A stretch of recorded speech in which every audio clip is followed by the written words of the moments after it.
Bienvenue à cette nouvelle édition du Bulletin des régions, une émission produite grâce à la collaboration des télévisions communautaires autonomes associées à Cogeco. Bonne émission. Alors, qu'est-ce que ça évoque pour vous, le 5-10-15? C'est un espace absolument magnifique. C'était des belles professions dans ce temps-là? J'ai fait 40 ans, madame. Non. Je vois l'homme comme un arbre parce que l'homme prend racine comme l'arbre. Avez-vous l'impression qu'il y a une relève pour ça? Est-ce qu'il y a des jeunes qui vont pour pas que ça se perde? C'est cette année que ça vaut vraiment la peine de venir au marché public. Ça représente une belle tradition, en fait, qui est un peu un porte-bonheur pour les pêcheurs.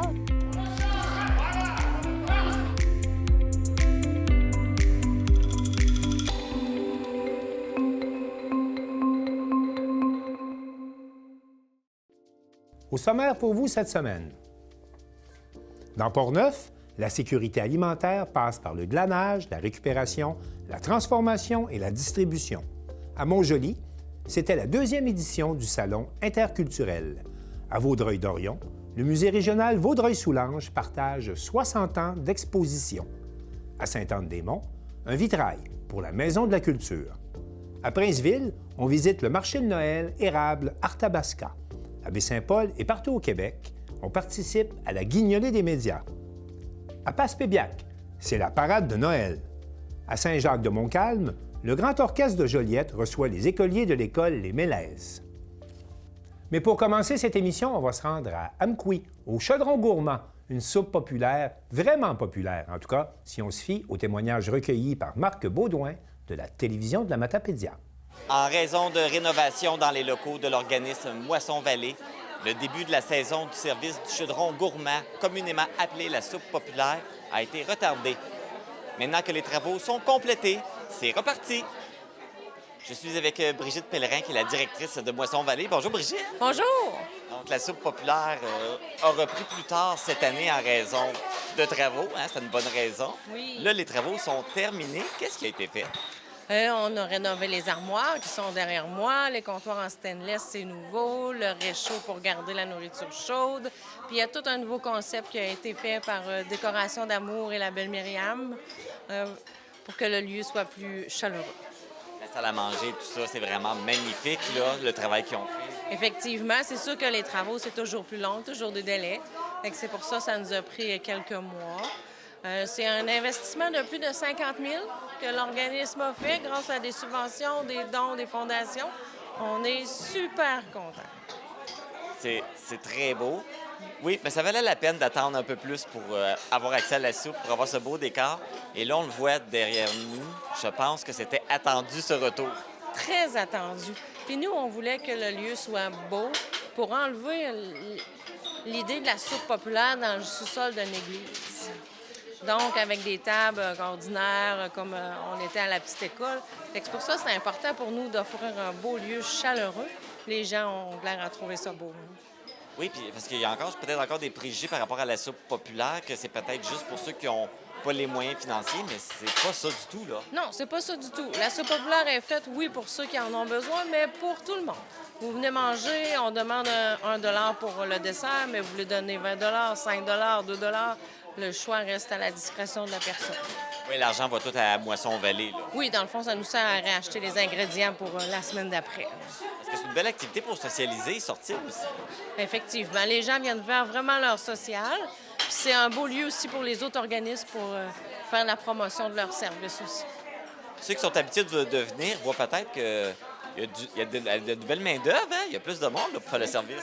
Oui, on a recruté une jeune cuisinière, on est bien contents, qui va remplacer Marjo dans un futur très, très, très éloigné. Pas tout de suite, mais Pas tout de bientôt. suite, mais bientôt. Puis comme on grossit un petit peu, on a besoin d'un peu plus de personnel. Ça fait qu'il y a des gens qui se sont greffés à nous à 1 à 2 journées par semaine. Là. Fait que ça nous aide beaucoup. Parce que la demande alimentaire doit augmenter aussi, j'imagine. Ah oui, on est à 10 Les paniers de Noël, je suis rendue à 300 à l'heure actuelle, là, paniers pour cette année. Ça fait que... On a la chance d'avoir ce beau service-là, puis Oui. de pouvoir venir prendre un beau goûter. Brigitte, merci beaucoup. Puis bravo pour ces beaux travaux. Puis on vous souhaite une belle saison avec la soupe populaire. Merci beaucoup. On est très contents d'être de retour. Merci. Je me suis entretenu avec des usagers de la soupe populaire aujourd'hui pour connaître leur réaction face au retour du service. Est-ce que vous êtes une habituée de la soupe populaire? Pas souvent, mais quand je viens ici, dans le coin, j'arrête. Comme là, aujourd'hui, je savais que ça ouvrait aujourd'hui. Parce que j'ai vu l'annonce dans la porte en avant. Non, c'est la première fois que je viens ici. Et comment vous avez connu l'existence du service? Ben, c'est la madame qui travaille ici. Son frère nous avait dit qu'il y avait un dîner ce midi. Fait qu'on est venu. C'est un de nos amis. Je suis ici à l'année, à tous les mercredis. Puis je suis la grand-mère de Vanessa Charret qui travaille ici. Pas vraiment beaucoup. Je suis comme un peu mal à l'aise des fois de venir parce que je me dis j'ai quand même un bon revenu puis je trouve ça... Est-ce que vous pensez que la soupe populaire, ça s'adresse surtout à ceux qui ont des difficultés financières? Démunis, oui, surtout les démunis. Mais d'après ce que je vois, je suis en classe moyenne. Comment tu trouves le nouveau décor? Oui, je trouve ça très beau. Hein? C'est vraiment quelque chose, là. C'est bien pensé, c'est tout... ça rafraîchit beaucoup, c'est encore bien plus appétissant et attrayant aussi. Hein? Ah, les rénovations, c'est très beau, c'est aspirant. C'est aspirant, tu sais, on est ici puis on regarde ça, c'est un beau bleu turquoise pâle, puis tu sais, ça nous ramène, ça nous reste ici, ça nous apprend à revenir. Moi, je trouve ça super beau. C'est le mur, là, c'est vraiment beau. J'aime aussi l'organisation, là, ou les plats, là. Je trouve qu'ils ont changé ça. Il y a un nouveau réchaud. C'est vraiment optimisé, là, puis j'aime vraiment ça. Êtes-vous plus salé ou sucré? Sucré. Moi, ni un ni l'autre. Sucré, j'en mange pas. J'aime bien la soupe. J'aime tout. Moi, je suis gourmande, hein? Dans sucré... Ah ben moi, c'est dessert. C'est sûr, c'est une bébête à sucre. Disons 50-50, parce que j'aime bien la soupe, puis là, ça me prend absolument un petit dessert. Je suis plus sucrée, monsieur. Je vous rappelle que le service de la soupe populaire est offert à tous les mercredis de 11h30 à 13h dans les locaux de Moisson-Vallée, situés au 54 rue du Pont à Amqui. C'est ouvert à tous et c'est une belle occasion de venir socialiser en mangeant un bon repas chaud.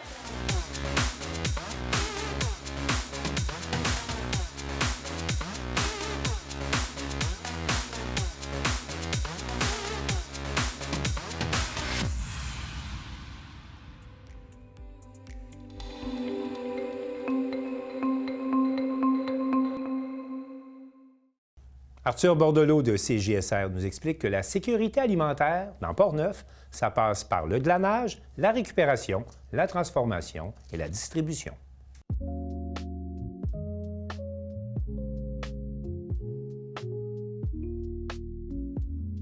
L'organisme Solidarité citoyenne Portneuf offre plusieurs types d'aides aux individus et aux familles dans le besoin.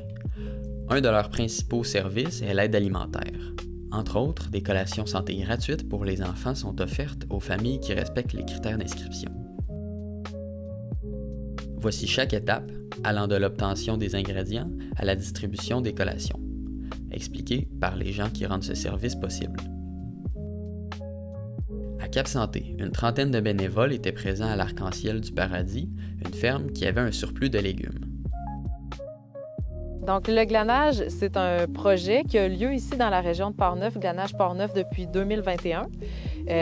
Puis ce projet-là vise à réduire le gaspillage alimentaire dans notre région, à sensibiliser les citoyens aussi, les citoyennes, à la consommation locale, à la consommation responsable et aussi à favoriser l'accessibilité à des aliments sains. Donc, le concept du glanage, c'est qu'une équipe de bénévoles va se présenter à une ferme. C'est le fermier, généralement, ou l'agricultrice, le producteur qui va nous contacter pour nous dire qu'il y a des surplus dans ses champs. Lui n'a pas nécessairement le temps, les ressources pour aller récolter ça. Donc, il a comme besoin d'une équipe en support. Donc, l'équipe va venir, qui est chapeautée par l'organisme Solidarité citoyenne Portneuf. Et puis, vont aller faire des récoltes cette récolte-là va être divisée en 3 parts. Donc, il y a une part de la récolte, le tiers, qui s'en va au producteur, Le tiers va aller à l'organisme Solidarité citoyenne Port-Neuf pour redistribution dans les organismes en sécurité alimentaire de notre région. Et l'autre tiers va être partagé entre les bénévoles glaneurs, glaneuses qui étaient présents pour la récolte. La récupération des denrées chez les producteurs et productrices de la région de Port-Neuf, ça se fait en tout temps. En fait, on a un camion. Solidarité citoyenne Port-Neuf est en lien avec les producteurs de la région. Il y a toujours des dons qui sont faits à l'année. Par contre, le glanage, ça, c'est vraiment plus spécifique à la période estivale puis à l'automne. Donc, cet été... il y a eu, par exemple, une ferme qui avait trop de petits haricots à un moment donné, pas la possibilité de récolter tout ça. Donc, elle a appelé à la rescousse l'équipe de glaneurs qui est venue. Par contre, la saison, c'est ça, automnale, est vraiment propice au glanage parce que là, les producteurs savent, par exemple, les marchés sont terminés, les paniers de légumes.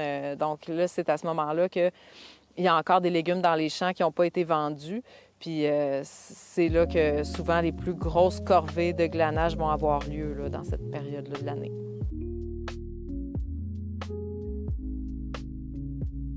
L'organisation ne reçoit pas seulement des fruits et légumes grâce au glanage. Solidarité citoyenne Port-Neuf fait affaire avec plusieurs serres dans la région.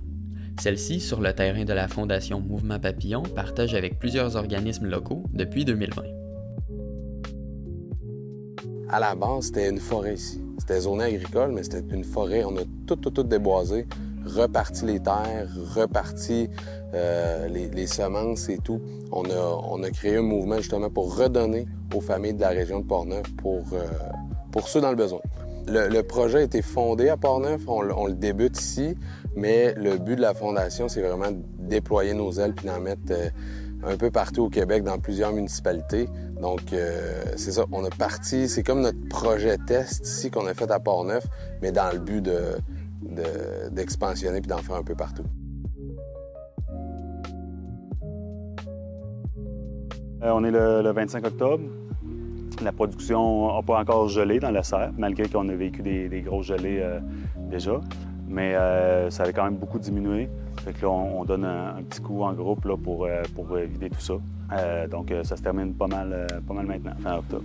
On a une serre chauffée à Deschambault, puis une serre non chauffée ici à Port-Neuf.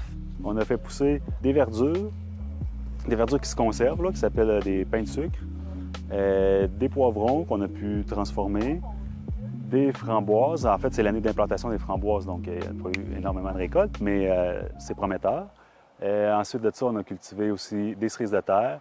À l'extérieur, parce qu'il y a aussi une petite parcelle à côté de la serre, on a fait des oignons, des carottes et des choux et des courges.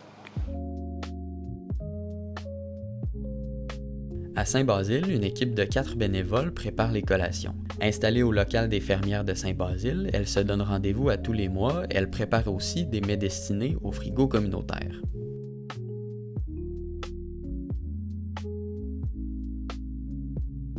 Alors aujourd'hui, nous poursuivons les collations santé Port-Neuf pour Saint-Basile et on prépare des barres tendres santé.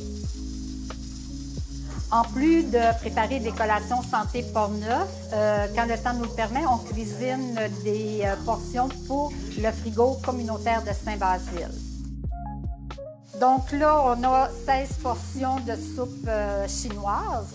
Puis aujourd'hui, on va avoir en plus peut-être une vingtaine de portions de rôti de porc avec des légumes. Là, bien, c'est sûr qu'avec l'équipe de travail ici, mais Mme Diane, elle est en mesure de me dire, selon le calendrier, comme elle expliquait tout à l'heure, combien qu'on a besoin de collations santé, pour quelle date, puis par rapport aux rencontres qu'on a de prévues, combien qu'on doit en préparer d'avance pour, disons, janvier.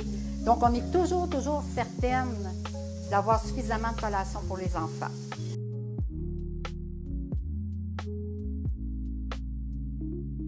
Les collations santé, lorsqu'elles sont prêtes, elles sont toutes emballées individuellement et par la suite, là, elles sont comptabilisées pour les distributions.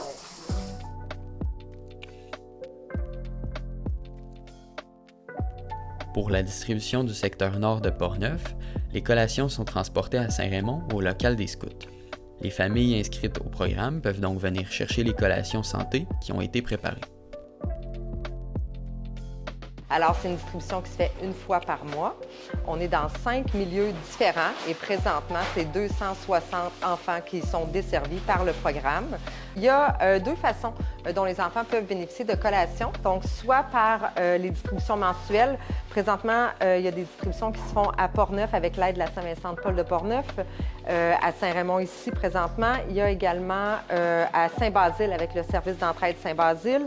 On est à Donnacona aussi et avec la Saint-Vincent-de-Paul de Saint-Marc-des-Carrières qui collabore avec nous. Et puis, il y a également des réserves dans les écoles.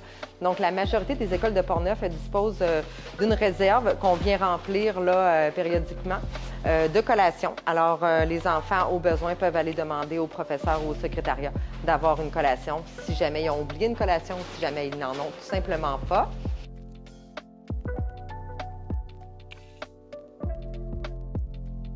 Nous, on va venir soutenir les organismes. On a le SOS Accueil avec qui on collabore et la Saint-Vincent-de-Paul de Saint-Marc-des-Carrières, justement, avec notre programme de récupération en supermarché. Donc, c'est une fois par semaine, on fait de la récupération dans 3 différentes épiceries. Et puis, on va venir apporter les denrées. Donc, c'est les invendus qui seraient perdus. Donc, on vient récupérer toutes ces denrées-là qui sont apportées dans les organismes partenaires. Eux vont prendre une part. Et puis, il y a une part qui va être distribuée, ce qu'eux n'ont pas besoin ou le surplus. Nous, on le distribue soit dans le réseau de frigos solidaires. Donc, c'est environ 14 frigos qu'on a à travers le territoire de Portneuf présentement, que les citoyens et les municipalités, c'est une collaboration vraiment avec la communauté dans les différents milieux où les gens peuvent aller porter des denrées ou aller en chercher selon le besoin. Donc, c'est vraiment un projet qui inclut les communautés, les municipalités. Puis nous, 2 fois par semaine, on fait des tournées dans les frigos pour pouvoir apporter de la nourriture, soit qui a été cuisinée ou justement des invendus comme ça là, qui seraient perdus. Puis, tout ce qui est viande fraîche, on ne peut pas le distribuer directement comme ça. Il doit être transformé. Donc là, ça va migrer là, vers nos équipes de bénévoles qui vont faire la transformation alimentaire ou des organismes là, dans le besoin qui nous contactent, puis on peut leur distribuer de la viande pour leurs bénéficiaires.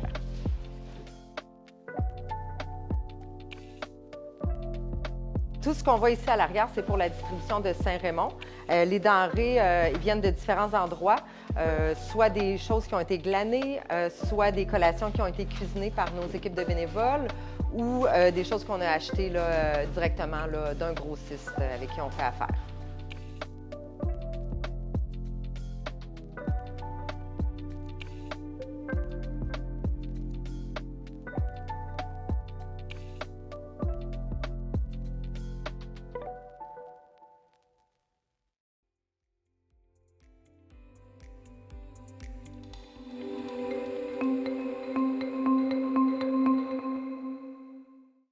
À Montjoly, on célèbre la diversité avec la 2e édition du Salon interculturel. Un reportage de Marc Després de TV Métis. Eh bien, on se trouve aux Galeries Montjoly. C'est la 2e édition de ce Salon interculturel. Je pense qu'on peut parler d'un autre succès. Oui, on a eu plus de participants cette année, puis surtout, on a fait beaucoup de promotions, puis on essaie d'en faire un événement récurrent. Donc, je pense que ça va commencer à être une routine, puis les gens vont le savoir qu'au mois de novembre, on célèbre la diversité interculturelle.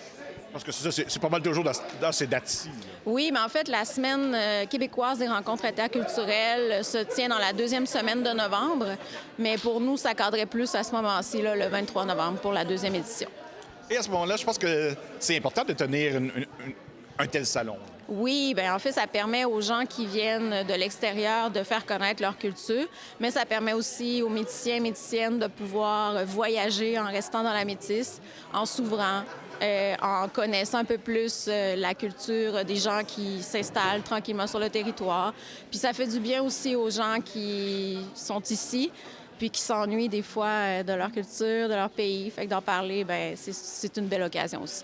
Donc, cette socialisation-là devient très importante. Effectivement, puis c'est un temps, on va se le dire, pas facile. Là. C'est gris, c'est plus difficile.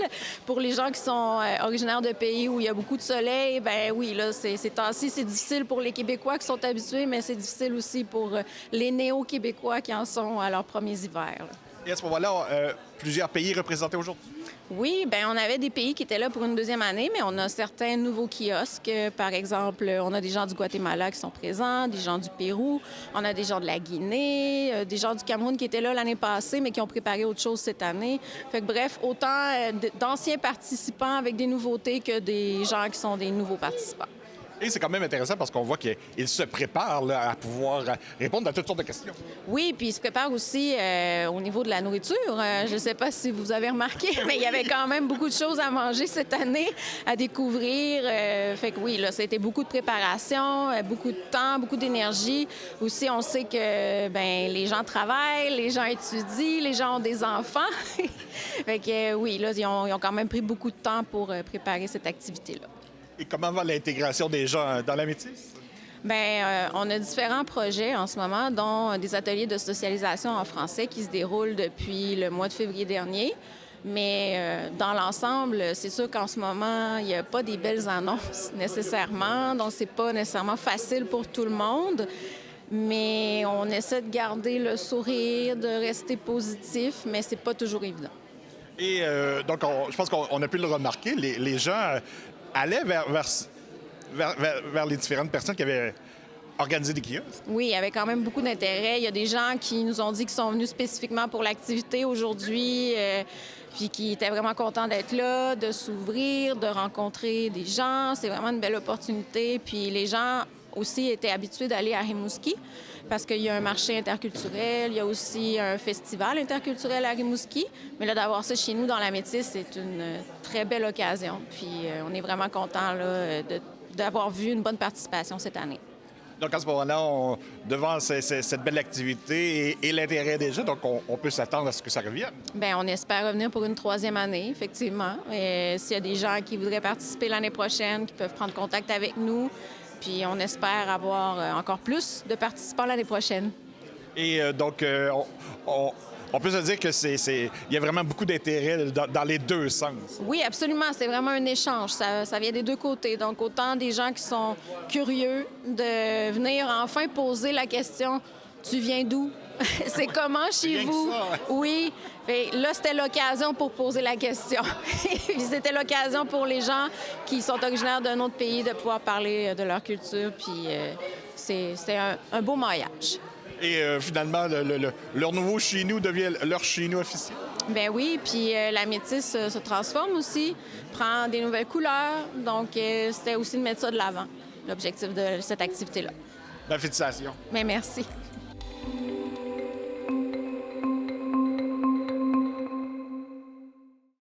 Chantal Bédard de CJSR rencontre la conservatrice Édith Préjean du Musée régional de Vaudreuil-Soulanges qui présente une exposition sur 60 ans d'exposition. Pour célébrer ses 60 années de présence muséale et culturelle, le Musée régional de Vaudreuil-Soulanges propose une exposition sur les différents thèmes développés ainsi que les objets iconiques de sa collection au fil des ans. On a 4 grandes sections qui couvrent des périodes de 15 ans qu'on a intitulées « Devenir, grandir, s'affirmer et s'ouvrir ». Ces grandes sections-là témoignent du genre d'exposition puis de thématiques qu'on faisait durant ces périodes-là. Puis ça rejoint également l'évolution de la muséologie au Québec. Parce qu'ici, au Musée régional de Vaudreuil-Soulanges, on a toujours été au diapason de ces grands changements-là parce qu'on a toujours été très impliqués à la vie muséale du Québec. Donc, c'est un peu un clin d'œil. Et puis, on a changé nos manières d'exposer. Vous allez voir qu'on a pris des risques cette année pour rendre hommage justement à toute cette évolution muséale-là. Il faut souligner également que le principal objet de notre collection, c'est le bâtiment. Le bâtiment a été classé en 1967 pour des raisons historiques et ses valeurs architecturales. Cet événement avait lieu pendant 2 grandes journées de festivités dans Vaudreuil, alors que Jean Lesage, de passage dans notre région, inaugurait en même temps que le musée 2 exemples de la modernité du Québec et symboles de la Révolution tranquille. Le campus Cité des Jeunes, première polyvalente au Québec, et le fameux pont de l'île aux Tourtes, merveille de l'ingénierie québécoise de l'époque.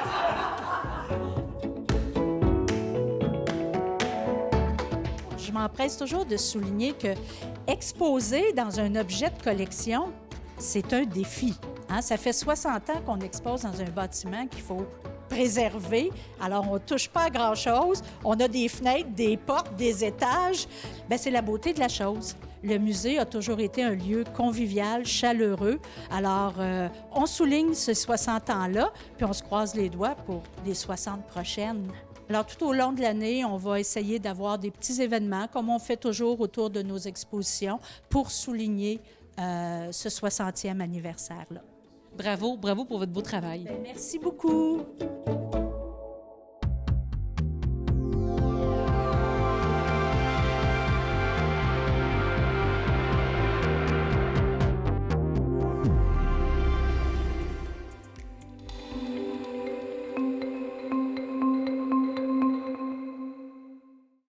L'artiste André Jutras fait don d'un vitrail à la Maison de la culture de Sainte-Anne-des-Monts et la télévision de la Haute-Gaspésie était sur place pour recueillir les propos de l'artiste. Alors, ici, le texte, bien. Le présent, il est chargé d'émotions. C'est de la beauté. Le présent, c'est de la beauté en quelque part. Même dans la tristesse, il y a de la beauté. Et puis, ça nous mène. La beauté sauvera le monde. André, j'aimerais savoir d'où vient ce projet-là du vitrail à la Maison de la culture. À la Maison de la culture, c'est la grande question, mais la réponse, ça fait longtemps qu'elle est là, la réponse. Depuis le temps, depuis Francis Pétier, puis que ici, nous avons des expositions, puis on est accueillis, puis c'est beau, il y a une ambiance de joie, puis de bonheur, et ils nous ont aidés à grandir. Moi, ça fait longtemps, plus de 40 ans, je pense, que je fais quelque chose pour la Maison de la culture. Bien, à chaque exposition qu'André fait, elle nous donne toujours des œuvres. Puis, comme elle l'a expliqué dans sa présentation, son projet de vitrail, elle l'avait depuis longtemps. Je te dirais, bien avant les rénovations qui ont débuté en 2019. Alors, puis là, c'est ça, elle venait, puis elle voulait faire un vitrail, elle était vraiment décidée, tout ça. Puis je disais à André, on ne va pas faire un vitrail tout de suite parce qu'on va rénover, puis je ne sais pas à quoi ça va ressembler, les fenêtres, tout ça, là. Fait qu'elle a été patiente, elle a attendu jusqu'au temps qu'on puisse procéder au processus de rénovation. Puis, c'est ça, fait que je te dirais, c'est peut-être une histoire de 10 ans, là, parce que ça fait déjà presque 5 ans qu'on a fermé. Ça fait déjà 5 ans, ça va sur 6 ans qu'on a fermé la Maison de la culture pour les rénaux. Fait qu'avant qu'elle puisse, fait qu'elle était très patiente, puis c'est ça, je pense que c'était un legs qu'elle voulait faire. T'sais, elle a fait des legs par ses œuvres à chacune des expositions, mais là, un leg vraiment fait sur mesure pour le lieu. C'est de plaisant toujours. Et au centre, qu'est-ce que je trouve ici, c'est qu'il y a une grisaille.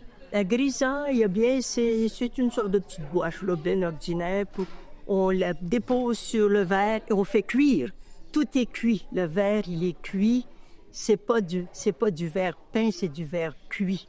Et il y a du verre aussi qui vient de la mer de Sainte-Anne-des-Monts. Ici, il y en a quelques-unes là aussi. Ça m'a été donné, puis j'ai des de mes amis qui sont venus me dire, André, moi, je fais partie, moi aussi, de ton vitrail parce que j'ai des pierres de mer que j'ai données. Je veux vous féliciter et vous dire merci parce que moi, je l'ai vu en chantier, oui, cette œuvre-là. Oui. Je savais pas qu'est-ce que ça donnerait, mais c'est magique, vraiment. Bon, ça me fait plaisir. Alors, c'est pour le plaisir des gens. Une religieuse m'a déjà dit, puis j'aurais fait un dessin, c'est un art et tu es une artiste. Et tu es une artiste. Son parcours artistique à Sainte-Anne-des-Monts qui va figurer à l'intérieur de la Maison de la culture. Puis c'est drôle parce que, je sais pas si elle l'a expliqué tantôt dans sa présentation, mais elle a du verre poli de mer à l'intérieur de son vitrail. Puis il y a une des religieuses qui est allée et elle dit « André, j'ai reconnu la roche que je t'ai donnée, le verre que je t'ai donné. » Fait que, tu sais, c'est là une grande signification pour les citoyens, pour la communauté. Ce vitrail-là, c'est au-delà de l'œuvre d'art, de la beauté qu'on retrouve à l'intérieur de la Maison de la culture, mais cette appartenance-là et tout. Et moi, ce que j'aime beaucoup, c'est son thème, le présent. On est dans le moment présent et l'avenir est beau, puis on est choyé d'être ici. C'est des plans que vous avez comme... Mais c'est la vie. Il y a de la vie, il y a de la vie dedans. Oui. C'est ça que j'ai voulu. Oui, fait de la signer aussi. Transmettre quelque chose que les gens vont pouvoir dire, penser, puis réfléchir simplement.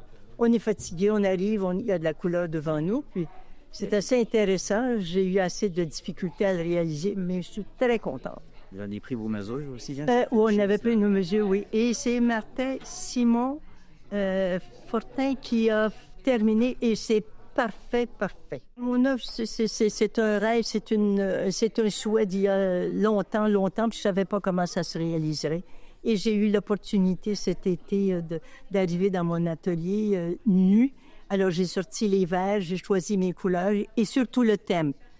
J'ai pris un cahier, puis j'ai dit, ça, c'est le présent ici que je veux exprimer.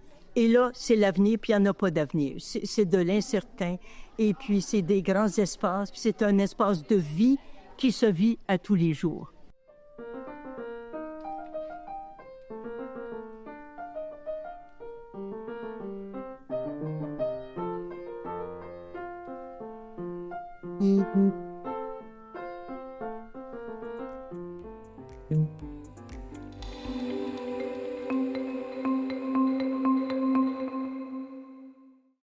Sylvana Suarez de la télévision de l'Érable a rencontré les producteurs, les artisans, les entrepreneurs qui participaient au marché de Noël Érable Arthabasca qui s'est tenu tout récemment à Princeville. Bon, on va commencer pour parler quel type de personnes on peut trouver ici comme exposants. Comme exposants, en fait, on peut trouver autant de l'agroalimentaire que de l'artisanat. On a 74 exposants sur place durant la fin de semaine. Et il y en a 30 nouveaux qui viennent la deuxième fin de semaine, donc ça va créer aussi une nouvelle expérience pour la deuxième fin de semaine. On peut retrouver autant du savon que des chandelles, des produits très originaux, peints à la main, des confections de Noël faites à la main. Dans l'agroalimentaire, on a aussi beaucoup de dégustations de miel, des viandes, de la boulangerie, des pâtisseries, confitures, etc. On a une très grande variété de produits ici au marché de Noël. Et est-ce que la préparation de cet événement a eu les besoins de bénévoles? Oui, il y a une vingtaine de bénévoles qui travaillent avec moi à chaque année. On a besoin autant pour accueillir les exposants. Donc, tous nos exposants sont accueillis dans les serres au chaud. Donc, mes bénévoles aident à amener le stock des exposants dans leur kiosque. Puis, par la suite, dans la journée, on a distribution de café et eau aussi à nos exposants, ainsi que des repas. Donc, on a aussi le corps des cadets qui s'occupe du stationnement à l'extérieur, qui sont très précieux pour nous. Charles, qu'est-ce que vous vendez aujourd'hui? Alors moi, je suis photographe, donc je fais des photos de nature à partir de des créations à partir de mes photos de nature. Fait que j'ai des calendriers, des cartes de souhait, des casse-têtes, des différentes impressions, entre autres. Et ça fait combien de temps que vous faites de ce type de création? J'ai commencé la photo il y a 4 ans seulement, fait que dès la première année, j'ai commencé à créer des choses, des calendriers, puis après ça, mes autres produits. Fait que ça fait 3 ans à peu près que je fais des créations photos. Quels sont les défis d'être entrepreneur? C'est stressant d'être entrepreneur parce qu'on est à notre compte, fait qu'il faut vraiment trouver une manière, un modèle d'affaires pour être capable d'en vivre. Fait que c'est tout le temps du travail. Puis je suis pas dans l'alimentaire, je suis plus dans, on va dire pas l'artisanat, mais côté plus artistique. Fait que c'est pas facile d'en vivre. Je combine ça avec la photo de portrait aussi que je fais en même temps que mes photos de nature, mes créations de photos de nature. Comment ce type d'événement aide économiquement aux entrepreneurs à montrer les créations, les différents produits? Oui, c'est vraiment une belle carte de visite pour nous autres parce que souvent, on est tout seul à travailler là-dessus.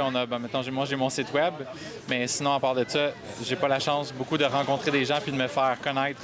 Fait qu'ici, le marché, il y a, comme je pense, 2000 personnes qui passent par jour. C'est vraiment une belle place pour justement rencontrer les gens. Puis moi, je viens de la région. Fait que c'est la plupart des gens de la région qui viennent ici. Fait que c'est plus facile pour moi après ça de dire « Ah, OK, le lien est tissé, en fait, entre ces gens-là puis moi. » Donc, pour moi, c'est une belle carte de visite.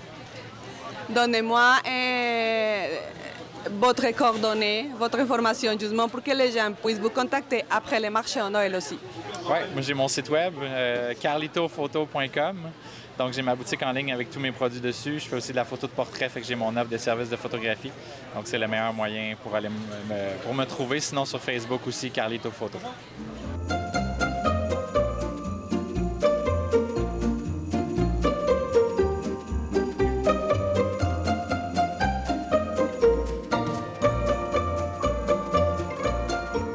Marie-Claude, de quoi il s'agit l'activité d'aujourd'hui pour soutenir Horace et les familles aussi dans les besoins?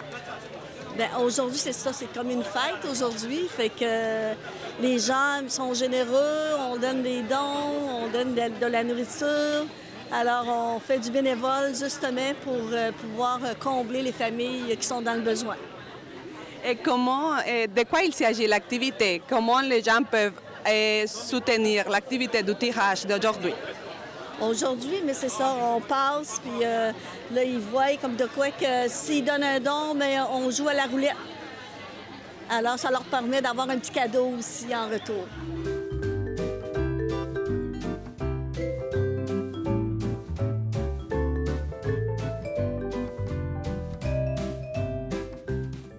Le petit papier qu'il a choisi, eh bien, il va aller au kiosque qu'il faut pour aller pour avoir sa friandise, parce qu'il a gagné une friandise. Alors, les gens doivent déposer les monnaies qu'ils veulent. C'est ça, ou ça doit être des denrées. Il y en a qui apportent des denrées, fait qu'ils jouent à la roulette. Sinon, bon, ben, il y en a qui vont donner des sous. Alors, eux aussi, ils jouent à la roulette. Puis là, mais il y a toutes sortes de petites surprises. Soit c'est de 10 $ de rabais dans un kiosque, ou soit c'est des friandises dans un autre kiosque, parce qu'on n'a pas tout ça ici, là. Fait qu'ils vont choisir selon les petits papiers là, qu'on leur donne. Et comme vous avez trouvé la participation des gens jusqu'à un moment? Oui, à date, là, les gens y ont emporté beaucoup. On a déjà beaucoup de denrées de commencer à ramasser avec 2 autres sacs. Puis là, ils ont donné aussi des dons. Fait que ça va bien, ça va bien. Quel âge avez-vous? Moi, j'ai 12 ans. Moi, j'ai 14 ans. Quel est votre nom? Alice Boutin. Raphaël Carbonneau. Racontez-moi de quoi il s'agit votre commerce. Dans le fond, moi, j'ai produit des plants d'eucalyptus depuis l'année passée. Dans le fond, ça fait 1 an là, que j'ai parti ma petite compagnie à moi. Moi, ça fait environ 3 ans, je fais des sacs magiques. Fait que je mets des grains d'orge, de l'avoine et du lin. On peut les faire chauffer, les faire refroidir. C'est bon pour les maux de ventre, mettons, les maux de dos, tout ça. Et comment a été le parcours? Est-ce que vous avez eu le soutien des personnes? Dans le fond, moi, ma mère, elle m'a beaucoup aidée parce que pour la serre, l'arrosage de mes plantes et tout. Donc, mais normalement, c'est vraiment moi qui ai fait tout seul. Mais j'ai beaucoup d'aide aussi là, de tout le monde. Là.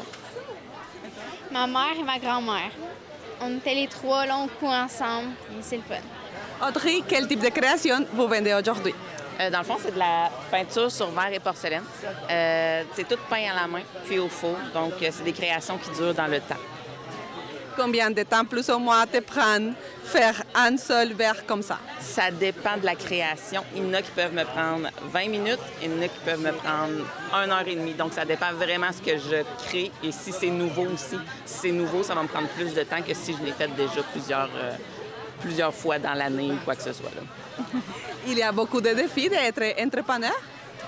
Oui, mais c'est surtout parce que j'ai plusieurs têtes d'entrepreneurs. Je fais de la création sur verre et porcelaine, mais j'ai aussi d'autres entreprises. Donc, oui, ça prend beaucoup de temps, mais en même temps, je pense que c'est quelque chose dans ma vie qui est important.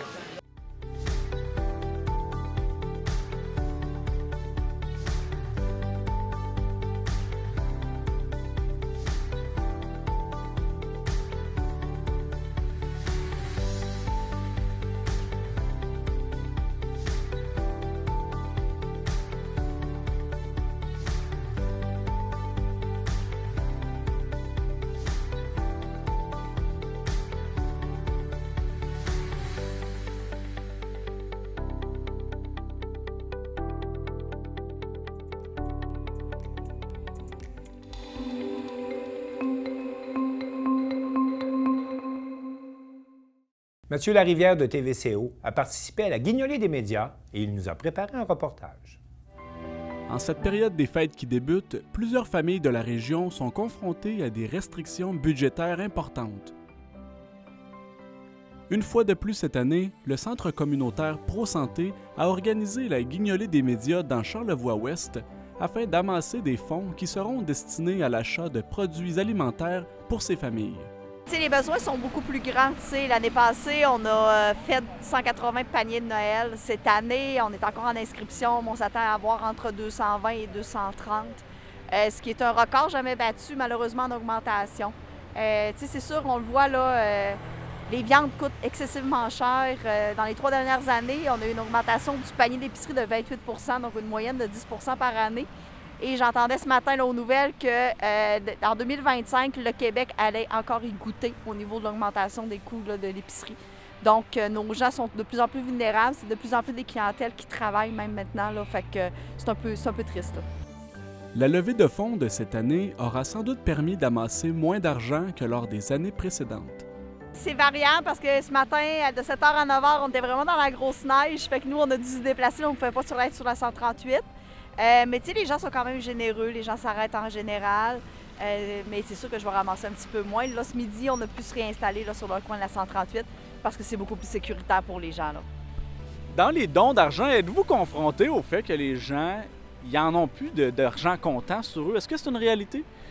Bien oui, c'est une réalité. C'est sûr que ça fait plusieurs semaines qu'on en parle dans les médias. Tu sais, les médias provinciaux, ils en parlent depuis une semaine aussi, mais c'est sûr que oui. Sauf qu'on a toujours la possibilité d'aller sur notre site internet pro-santé.ca.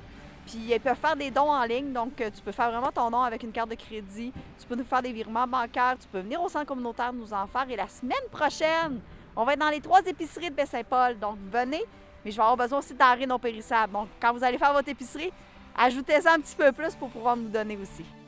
La directrice rappelle que l'événement est rendu possible grâce à la collaboration de plusieurs partenaires.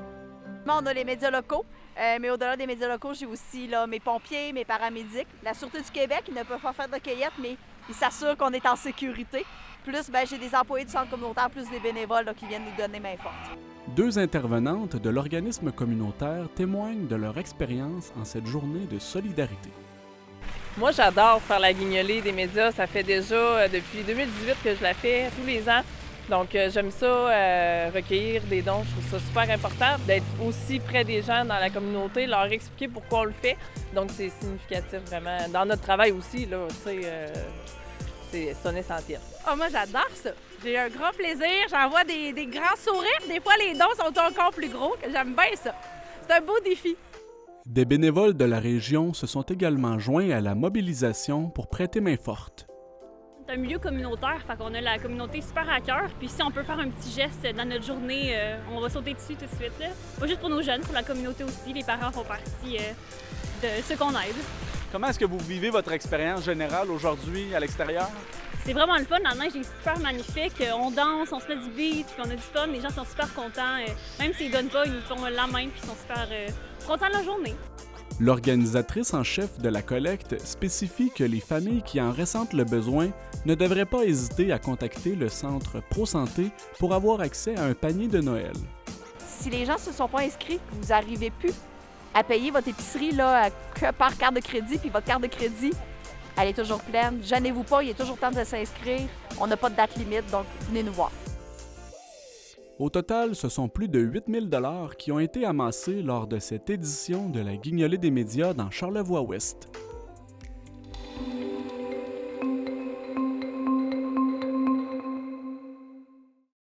Valérie Pinault de Télévague était à la parade de Noël de Passepébiac et elle a recueilli les commentaires des enfants qui ont eu l'immense privilège de rencontrer le Père Noël.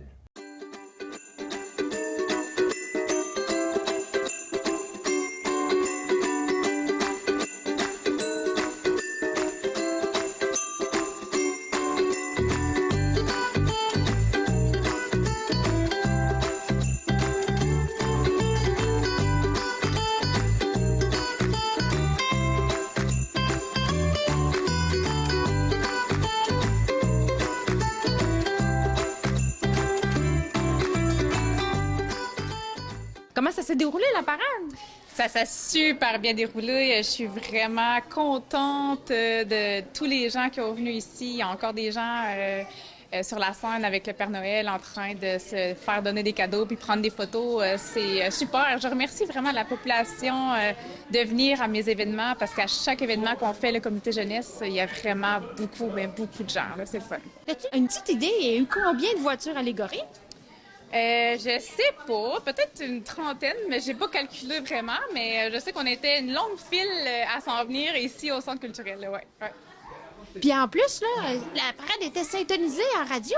Oui, on a acheté un émetteur radio pour que la parade soit diffusée simultanément dans les voitures, puis que les gens avoisinants pouvaient la syntoniser, là, puis ils pouvaient m'entendre un peu parler, puis on mettait vraiment notre playlist qu'on voulait sur cette radio-là.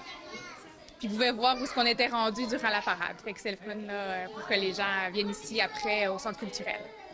Le Père Noël il a donné des belles surprises en plus, hein? Oui, le magasin Art de Passepébiac nous avait commandité plein de cadeaux pour les enfants. Fait que je les remercie aussi parce que c'est les gens qui vont magasiner chez Art, ils donnent une contribution volontaire. Fait qu'avec cet argent-là, que le magasin Art donne des cadeaux.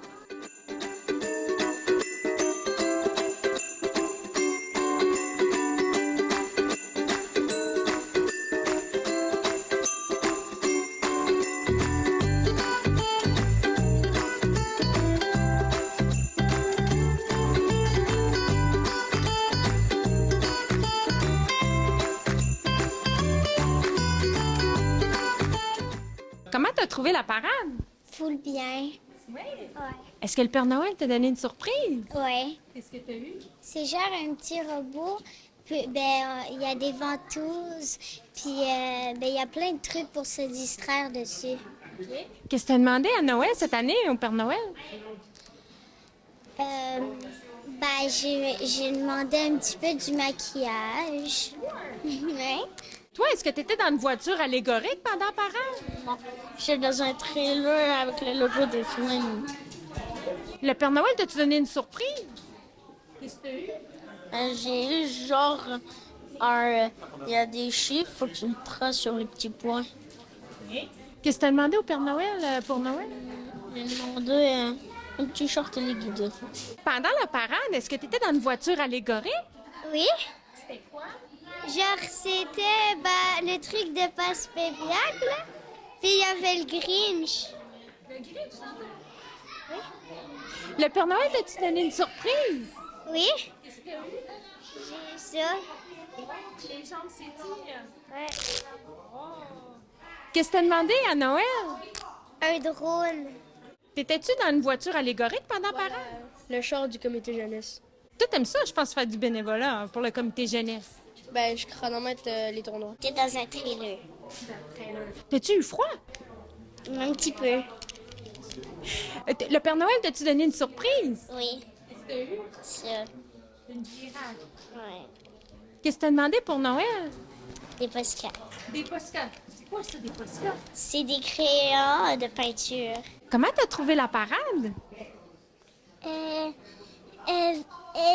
J'aimais ça, la parade. Oui, t'as aimé ça? Qu'est-ce que le Père Noël t'a donné? Un robot. Montre-moi le don, ton robot. Montre-le. Il est beau. Qu'est-ce que t'as demandé pour Noël, toi, Père Noël? J'ai rien dit. Pas encore? T'as pas encore fait ta liste? Non.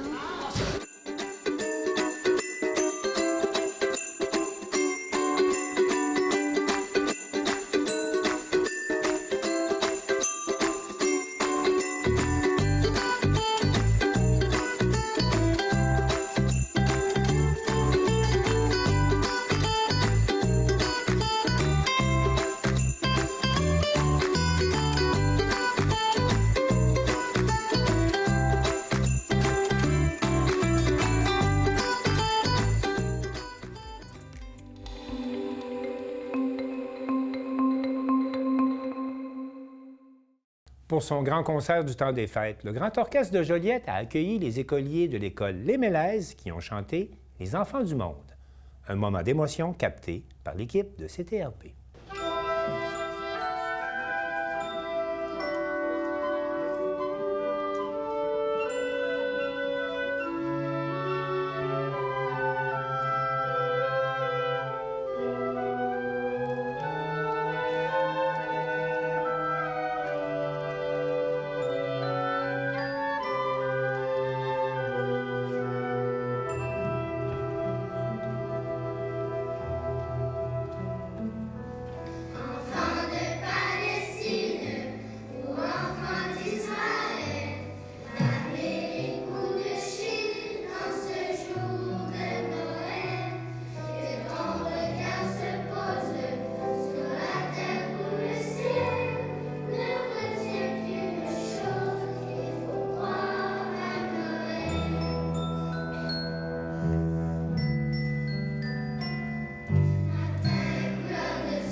C'est tout pour le Bulletin des régions cette semaine. J'espère que ça vous a plu. Je remercie toutes les stations de télévision participantes et je vous dis à bientôt.